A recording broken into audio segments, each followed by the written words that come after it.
is Pilates good for EDS, which is Ehlers Danlos Syndrome, if you haven't heard that term before? Hi there, I'm Nicole. I'm a Pilates teacher, so of course I'm slightly biased. If you have EDS, you have issues with your connective tissues. So it's harder for your connective tissues to hold your bones in the joint. One of the great things about reformer Pilates in particular, or Pilates using the Pilates equipment, there's a range of equipment, is that we use the springs.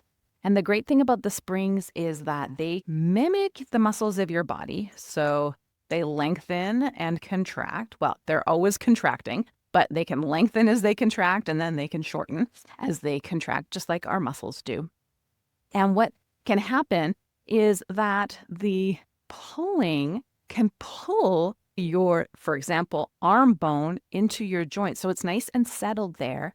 And then you can do your exercises from that place of joint centration and really focus on engaging all those deep stabilizing muscles that we have around all of our joints that a lot of people with Ehlers-Danlos syndrome have trouble with.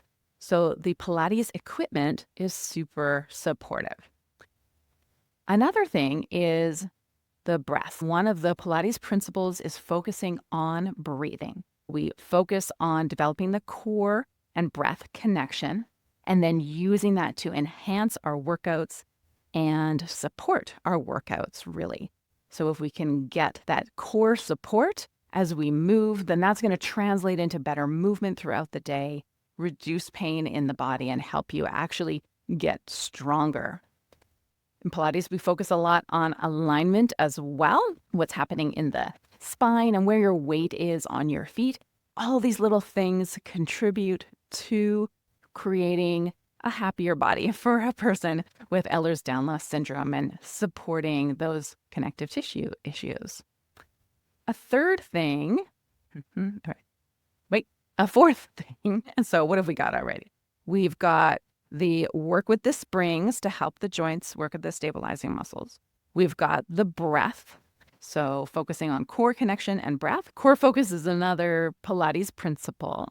And then we've got postural muscles. So we're focusing on engaging those postural muscles and using them to support us during the day. Oh, the last thing, which I think is the most important for Pilates being great for EDS, is that Pilates is super adaptable for whatever is going on in your body. So if you need less spring tension, then we can make that happen.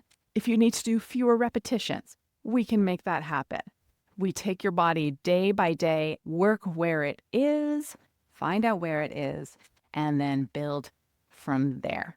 So it's super sustainable, which can be really challenging to find if you have particularly hypermobile EDS or really any of the Ehlers-Danlos syndromes. All right, if you have any questions, please drop them in the comments below, and I will see you in the next video.